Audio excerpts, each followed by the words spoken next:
بسم الله الرحمن الرحيم. عن ابن مسعود رضي الله تعالى عنه قال: سألت النبي صلى الله عليه وسلم أي الأعمال أحب إلى الله؟ قال: الصلاة لوقتها. قلت: ثم أي؟ قال: بر الوالدين. قلت: ثم أي؟ قال: الجهاد في سبيل الله. رواہ البخاری و مسلم. جناب نبی کریم صلی اللہ علیہ وسلم کا ارشاد مبارک احادیث مبارک کا پڑھا گیا ہے، سنا گیا ہے. آپ صلی اللہ علیہ وسلم کے ارشاد کو اتنی عظمت اور محبت سے سننا چاہیے جتنا ہم قرآن کریم کو عظمت اور محبت سے سننا چاہتے ہیں. قرآن کریم کی عظمت بھی ہو، جناب نبی کریم صلی اللہ علیہ وسلم کے ارشادات کی عظمت بھی ہو. جب بھی ایسا موقع ملے قرآن کریم کے درس میں شامل ہونے کا یا احادیث مبارکہ کے درس کو سننے کا، تو اپنے دل کی طلب اور جستجو اور شوق اور عظمت اور ادب اور احترام سے سننا چاہیے. یہ سوچ کر کہ جناب نبی کریم صلی اللہ علیہ وسلم کے زبان مبارک سے، زبان نبوت سے نکلے ہوئے الفاظ ہیں، ان الفاظ میں کس قدر اللہ تعالیٰ نے برکت اور تاثیر رکھی ہے. آپ صلی اللہ علیہ وسلم کے صحابہ کی جو جماعت تھی، ان کی جستجو اور فکر رہا کرتی تھی کہ وہ حضور صلی اللہ علیہ وسلم سے اچھے کاموں کے بارے میں پوچھتے تھے، اور پوچھنے کا انداز یہ ہوتا تھا: ای الاعمال احب، کہ ہمیں اللہ تعالیٰ کو جب سب سے زیادہ کام پسند ہے نا، ہمیں وہ بتا دیں. یہ جذبہ اور یہ جستجو ہر ایمان والے میں اگر ہو جائے تو دنیا سے فساد، فتنے، اللہ کی نافرمانیاں تقریباً ختم ہو جائیں. حضور صلی اللہ علیہ وسلم کے زمانے میں یہ ہر صحابی کے اندر جذبہ تھا: ای الاعمال احب الی اللہ. مجھے یہ معلوم چل جائے کہ اللہ کو کیا پسند ہے، اللہ تعالیٰ کو کیا پسند ہے. اور اگر ہمیں یہ فکر پیدا ہو جائے ہر کام سے پہلے کہ ہم اللہ تعالیٰ کی چاہت کو دیکھ کر کام کریں کہ اس وقت اللہ کیا چاہ رہے ہیں. جیسے رمضان کا مہینہ ہے، اللہ تعالیٰ کیا چاہ رہے ہیں؟ بھئی اللہ تعالیٰ چاہ رہے ہیں رمضان کا روزہ رکھو اچھے طریقے سے. اللہ تعالیٰ چاہ رہے ہیں قیام اللیل کرو، راتوں کو جاگو، تراویح پڑھو، تہجد پڑھو.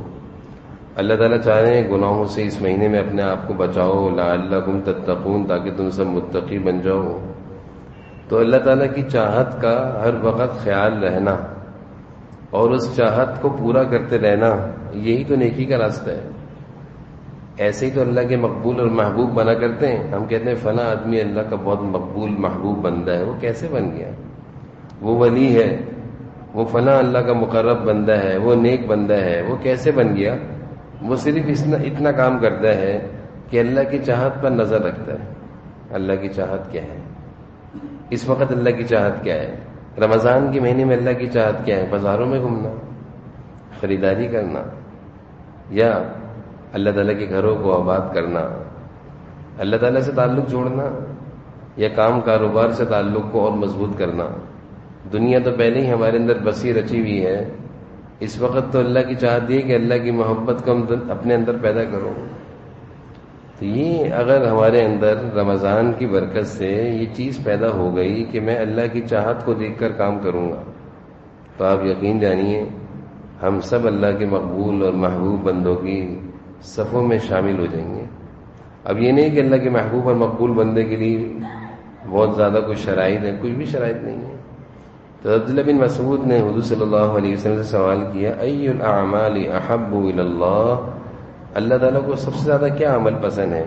جناب نبی کریم صلی اللہ علیہ وسلم نے ارشاد فرمایا: الصلاۃ لوقتہا، کہ نماز کا جیسے ہی وقت ہو جائے سارے کام چھوڑ چھاڑ کر نماز کو جماعت سے ادا کرنا اس کے وقت پر، یہ اللہ کی چاہت ہے.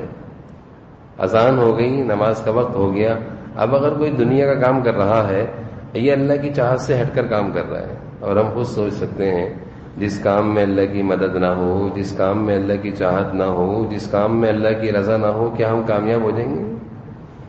نماز چھوڑ کر ہم چاہیں کہ ہم کاروبار چمکائیں گے اور یہ کر لیں گے وہ کر لیں گے، اللہ تعالیٰ تو چاہ رہے ہیں کہ اس وقت مسجد میں آ جاؤ۔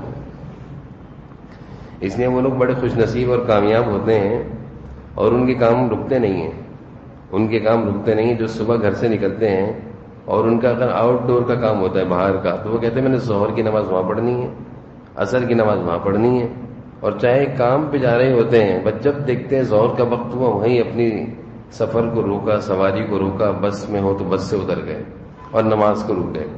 تو جس آدمی کی فہرستوں میں، جیسے ہم صبح گھر سے نکلتے ہیں کہ واپسی میں آتے ہوئے گھر میں آٹا لانا ہے، چاول لانے ہیں، روٹی لانی، دودھ لانا ہے، اور آفس جاتے ہوئے یہ کام کرتے ہوئے جانے ہیں، بائک میں پیٹرول ڈلوانا ہے، تو ہم اپنے کاموں کی لسٹ لے کر چلتے ہیں اور اس کے مطابق ہم چل رہے ہوتے ہیں، آ رہے ہوتے ہیں۔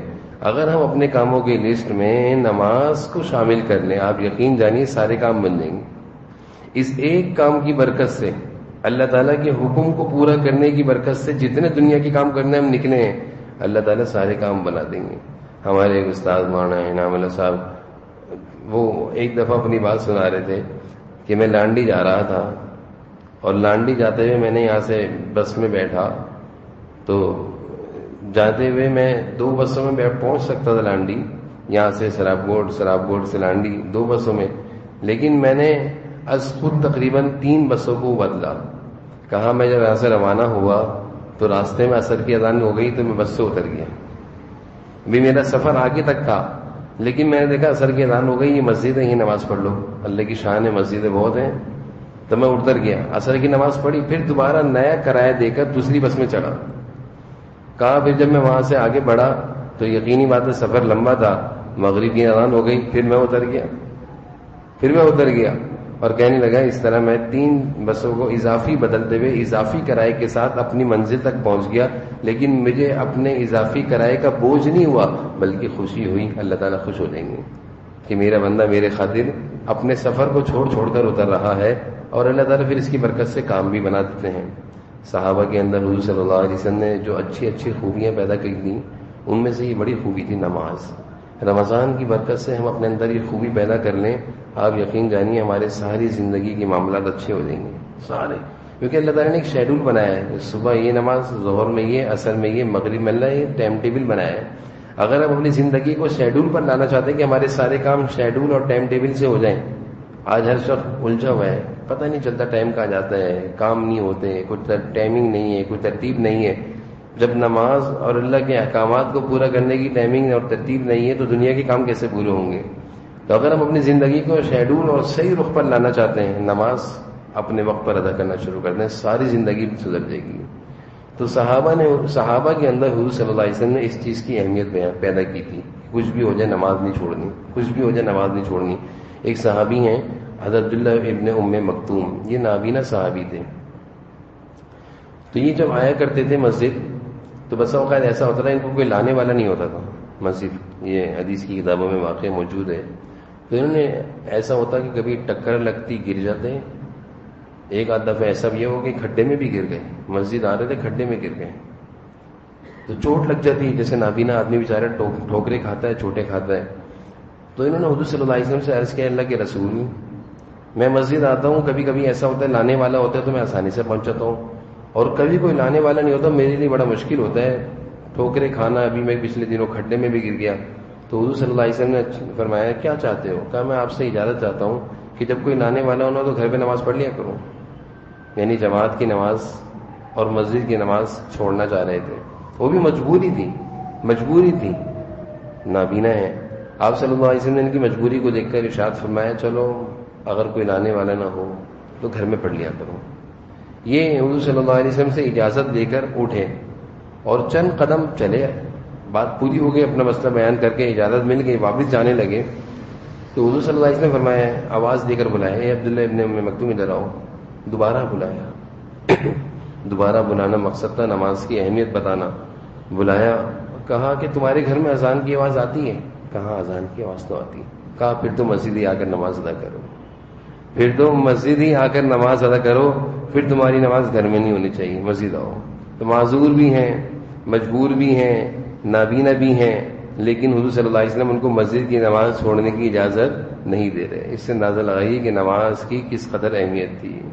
حضرت عبداللہ بن عباس ہیں، حضور صلی اللہ علیہ وسلم کے چچا زاد بھائی ہیں، آخری عمر میں ان کی آنکھ خراب ہو گئی تھی، آنکھ میں کوئی مسئلہ ہو گیا تھا۔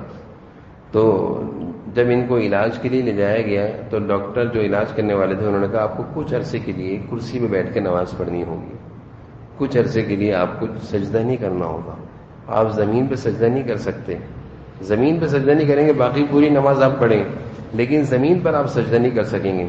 حضرت عبداللہ بن عباس ہیں، حضور صلی اللہ علیہ وسلم کے صحابی ہیں، نماز کی تو ان کے دل میں بڑی عظمت تھی، کہا کہ میں اس ایسی نماز پڑھنا ہی نہیں چاہتا، اور ایسی نمازوں پر میں لاکھوں آنکھیں قربان کرتا ہوں، میں اپنی نماز میں سجدہ نہیں چھوڑ سکتا، مجھے آنکھ کا خراب ہونا گوارا ہے، آنکھ کا علاج میں نہیں کراؤں گا، لیکن ایسا ہو نہیں سکتا کہ میں نماز کا سجدہ چھوڑ دوں، مجھے آنکھ نہیں بنوانی، چھوڑ دی، آنکھ نہیں بنوا دے۔ تو یہ ان کے دلوں میں حضور صلی اللہ علیہ وسلم نے نماز کی عظمت بیان کی تھی۔ قرآن کریم میں ہے، سورۃ المدثر میں 29 پارے کی سورت ہے، ما سلککم فی سقر، کچھ لوگ جہنم میں جل رہے ہوں گے، کچھ لوگ جہنم میں جل رہے ہوں گے، تو ان سے فرشتے پوچھیں گے، یہ مکالمہ اللہ تعالیٰ نے قرآن کریم میں ذکر فرمایا ہے، کچھ جنتی بھی جہنم میں سے پوچھیں گے اور کچھ موقع پر فرشتے پوچھیں گے، قالوا لم نک من المصلین، فرشتے ان سے پوچھیں گے ما سلککم فی سقر، تم لوگ جہنم میں کیوں آئے ہو، جہنم میں آنے کی کیا وجہ بنی، کیوں اس آگ میں تم جل رہے ہو؟ تو وہ جواب دیں گے، اللہ تعالیٰ اس جواب کو قرآن کریم میں بیان فرما رہے ہیں، قالوا لم نک من المصلین، ہم نماز نہیں پڑھا کرتے تھے، ہم نماز نہیں پڑھا کرتے تھے، اس وجہ سے ہم جہنم میں جل رہے ہیں۔ رمضان کی برکت سے اگر ہم چاہیں تو نماز کی عادت ڈال سکتے ہیں۔ یہ رمضان کا مہینہ دیکھا جائے تو یہ نیک عادتیں اپنے اندر پیدا کرنے کا، بری عادتوں کو اپنے سے دور کرنے کا، چھڑانے کا مہینہ ہے۔ اگر ہم میں سے ہر ایک تھوڑی سی اپنے اوپر محنت کر لے، تھوڑی سی اپنے اوپر محنت کر لے کہ رمضان ہے، نماز جماعت کی نہیں چھوڑنی، تھوڑی سی محنت کر کے عادت ڈال لے، اللہ تعالیٰ رمضان کی برکت سے پورے سال اس کو نماز پڑھ لیں گے۔ جیسے کہ احادیث کے مضامین سے بھی معلوم چلتا ہے اور اللہ والوں کے ارشادات سے ہی معلوم چلتا ہے کہ جن عبادات کی توفیق اہتمام سے رمضان کے مہینے میں ہو گئی اور جن عبادات کا اہتمام رمضان کے مہینے میں کر لیا، جو دعائیں رمضان کے مہینے میں مانگ لیں، ان ساری چیزوں کی عادت اور قبولیت رمضان کے بعد دکھے گی کہ وہ ان پر پابندی ملے گی، کہ جو ہم نے رمضان کے مہینے میں اچھائیاں اللہ تعالیٰ سے اپنے اندر مانگ لیں، اللہ تعالیٰ ظہور فرمائیں گے رمضان کے بعد۔ جن جن اچھی عادتوں کی ہم نے رمضان کے مہینے میں اللہ تعالیٰ سے توفیق مانگی اور پابندی سے ان پر عمل کرتے رہے، اللہ تعالیٰ ہمیشہ ان کی پابندی عطا فرمائیں گے۔ تو رمضان کا مہینہ اللہ تعالیٰ کی طرف سے یہ اچھائیوں کے اپنے اندر پیدا کرنے کا مہینہ ہے۔ تو نماز سب سے بڑا فرض ہے، سب سے بڑا فرض ہے۔ جس کو نماز پڑھنا آ گئی، جس کو نماز کا خشوع اور خضوع نصیب ہو گیا، جس کو نماز کا دھیان نصیب ہو گیا، وہ بہت کامیاب انسان ہے۔ حضرت عائشہ رضی اللہ عنہ فرماتی ہیں، بلکہ تمام ازواج مطہرات، کہ جب نماز کا وقت ہوتا، اذان کا وقت ہوتا، تو حضور صلی اللہ علیہ وسلم کسی کو پہچانتے نہیں تھے، تیاری میں لگتے تھے، سارے کام چھوڑ دیا کرتے تھے اور نماز کے لیے بھاگا کرتے تھے، تیاری کیا کرتے تھے، کسی کو پہچانا نہیں کرتے۔ جب حضور صلی اللہ علیہ وسلم کی دنیا سے جانے کا، دنیا سے پردہ فرمانے کا وقت تھا، اس وقت کی حالات، اس وقت کی کیفیت اور طبیعت جو احادیث میں ملتی ہے کہ جناب نبی کریم صلی اللہ علیہ وسلم کی طبیعت بہت زیادہ ناساز تھی، اٹھنا بیٹھنا بولنا چلنا سب مشکل ہو گیا تھا۔ آپ پھر بھی اس حالت میں، یعنی آخری دن جس دن آپ دنیا سے پردہ فرما رہے ہیں، اس دن بھی آپ اسی حالت میں دو آدمیوں کے سہارے اور دو صحابی کے سہارے ایک کندھے پر آپ اور پاؤں آپ کے زمین پہ گھسٹ رہے تھے۔ اس حالت میں آپ مسجد آئے کہ آپ کی آخری دنیا سے پردہ فرمانے کا وقت ہے، یعنی آج آپ دنیا سے چلے جائیں گے اور آپ کی کیفیت طبیعت کے لحاظ سے بہت زیادہ کمزور ہے، بہت زیادہ ناساز ہے، لیکن آپ اپنی امت کو یہ درس دے رہے ہیں، دیکھو تمہارے نبی کا نماز کا اہتمام کتنا ہے کہ بالکل جسم میں طاقت نہیں ہے، دو آدمیوں کے سہارے ایسے، اور پاؤں، صحابہ بتاتے ہیں پاؤں زمین سے اٹھے نہیں، گھسٹ رہے تھے، پاؤں زمین سے اس طرح گھسٹ رہے تھے، اور آپ اسی حالت میں مسجد میں آئے، نماز ادا کریے۔ اسی حالت میں جب آپ دنیا سے جا رہے تھے تو آپ نے جاتے جاتے اپنی امت کو کچھ نصیحتیں اور کچھ وصیتیں کریں. ان نصیحتوں اور وصیتوں میں آپ کی زبان سے جو آخری کلمات تھے وہ یہ تھے الصلاۃ الصلاۃ الصلاۃ. یہ کلمات آپ کی زبان سے رک رک کے نکل لیتے. اے میری امت کے لوگوں، نماز نماز نماز نماز نہ چھوڑنا، نماز نہ چھوڑنا. حضرت عمر رضی اللہ عنہ کو جس وقت خنجر مارا اور وہ خنجر مار کر زخمی ہو گئے، جسم سے تیزی سے خون بہ رہا تھا اور کچھ پتہ نہیں تھا ابھی روح نکلتی ہے، غشی اور بیہوشی میں تھے. اور جب نماز کا وقت ہوتا تو عبداللہ بن عمر ان کے بیٹے قریب آتے، کان میں اتنا کہتے الصلاۃ الصلاۃ لوقتہا، نماز کا وقت ہو گیا ہے. اتنا سنتے تھے حضرت عمر. ایک بے ہوش آدمی جس کے جسم سے تیزی سے خون بہ رہا ہے، اس الفاظ سے ہوش میں آ جاتے اور کہتے کیا، زبان سے کیا نکلتا، وہ مسلمان نہیں جس کی نماز نہیں، وہ مسلمان نہیں جس کی نماز نہیں، وہ مسلمان نہیں جس کی نماز نہیں. اور کہتے مجھے اٹھاؤ بٹھاؤ نماز پڑھاؤ. تو پھر اٹھایا جاتا، اس حالت میں بٹھایا جاتا، نماز پڑھتے، پھر دوبارہ بیہوشی کی حالت میں چلے آتے. تو یہ تو حضور صلی اللہ علیہ وسلم کی تربیت تھی. اللہ کرے حضور صلی اللہ علیہ وسلم کے ارشادات کی روشنی میں یہ جو نماز جیسا عظیم فریضہ ہے، قرآن کریم میں اللہ تعالیٰ فرما رہے ہیں کہ اگر کامیابی چاہتے ہو تو دو چیزوں کو اپنے اندر پیدا کر لو. قرآن کریم کی کس بارے میں ہے، کامیابی کے اللہ تعالیٰ نے 2 گر دیے ہیں، 2 نسخے کامیابی کے. پہلا گر نماز، دوسرا گر قرآن کی تلاوت.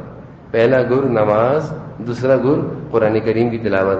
جس ایمان والے نے اپنے آپ کو ان 2 چیزوں سے باندھ لیا، قرآن سے اور نماز سے، وہ ضرور کامیاب ہوگا. اللہ تعالیٰ اس کی دنیا بھی اچھی کر دیں گے، اس کی آخرت بھی اچھی کر دیں گے. اللہ تعالیٰ سے دعا ہے کہ رمضان کی برکت سے اللہ تعالیٰ ہم سب کو نمازوں کا پکا پابند بنائے اور خوب نمازوں کو خشوع اور خضوع اور دھیان سے پڑھنے کی توفیق نصیب فرمائے. وآخر الحمدللہ.